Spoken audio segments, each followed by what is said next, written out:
வணக்கம்.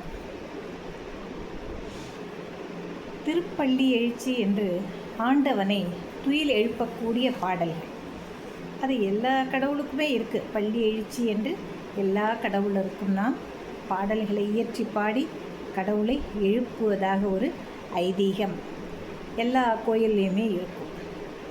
இங்கு மாணிக்க வாசகர் இந்த திருப்பெருந்துறை உரை சிவபெருமானை துயில் எழுப்ப முயற்சிக்கிறார். அதற்காக ஒரு 10 பாடல்களை இயற்றியிருக்கிறார். அதனை நாம் பார்த்து வருகிறோம். இதனுடைய உண்மையான பொருளை நான் ஏற்கனவே சொல்லிட்டேன். இன்னைக்கு இவர் இந்த பாடலில் எதையெல்லாம் சொல்லி அந்த இறைவரை எழுப்புகிறார்னு பார்ப்போம். இன்னிசை வீணையர் யாழினர் உருவார். இறைவா, உன்னுடைய சந்நிதியில் அழகான இசை கருவிகளாகிய வீணை, யாழ் போன்றவற்றை இசைத்து கொண்டு உன் நாமத்தையே சொல்லிக்கொண்டு இருக்கக்கூடிய மக்கள் ஒரு புறத்தில் நிற்கிறார்கள். இன்னொரு புறமோ உன்னுடைய நாமாவளியை தோத்திரங்களாக வாய்விட்டு மந்திரங்களாக பாடக்கூடிய மக்கள் ஒரு பக்கம் நிற்கிறார்கள். உன்னை தொழுது இருகரம் கூப்பி கண்களில் நீர் வழிய அழுது கொண்டே உன்னை துதிப்பவர்கள் இருக்கிறார்கள் ஒரு புறம். தொழுகையர், அழுகையர், துவள்கையர் உன்னுடைய நாமாவளியை பாடி பாடி பாடி துவண்டு போய் நீ எப்போ வருவன துடிக்கக்கூடிய பக்தர்கள் ஒரு பக்கம் இருக்காங்க. இன்னொரு சாராரோ 2 கரங்களையும் சிரத்திற்கு மேலே குவித்து அண்ணலான உன்னுடைய நாமத்தை, உன்னுடைய துதியினை இடையராது ஒலித்து கொண்டே இருக்கிறார்கள். இவ்வளவு பேரும் உன்னை காண்பதற்காகவும் உன் அருளை பெறுவதற்காகவும் உன்னுடைய சந்நிதியில், அதாவது நீ பள்ளி கொண்டு இருக்கக்கூடிய இடத்தில் வந்து குவிந்து கிடக்கிறோம். இவர்களுக்கெல்லாம் நீ எப்படியும் அருள் செய்யத்தான் போகிறாய்.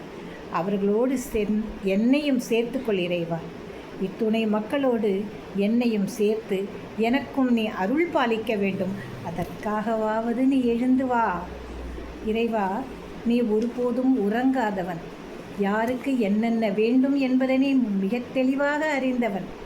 ஆனால் நாங்கள்லாம் பைத்தியம்தான். எங்களுக்கு எதை நீ கொடுப்பனே தெரியாது. ஆனால் நாங்கள் எனக்கு என்ன வேணும்னு கேட்டுக்கிட்டே தான் இருப்போம்.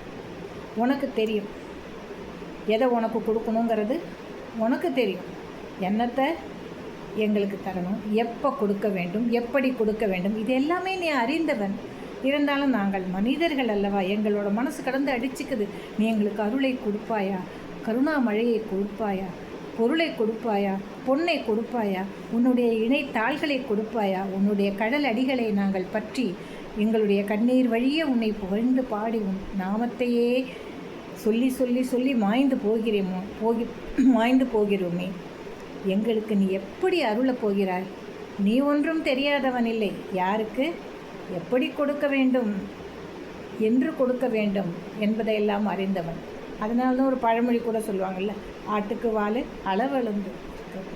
அதுபோல் நீ அறிந்தவன். எவ்வளவு இருந்தாலும் இறைவா, எங்களை ஆட்கொள்ளுவதற்காக நீ எழுந்து வா என்பதாக இந்த பாடல் அமைகிறது. அடுத்த பாடலில் நாளை நாம் சந்திக்கலாம்.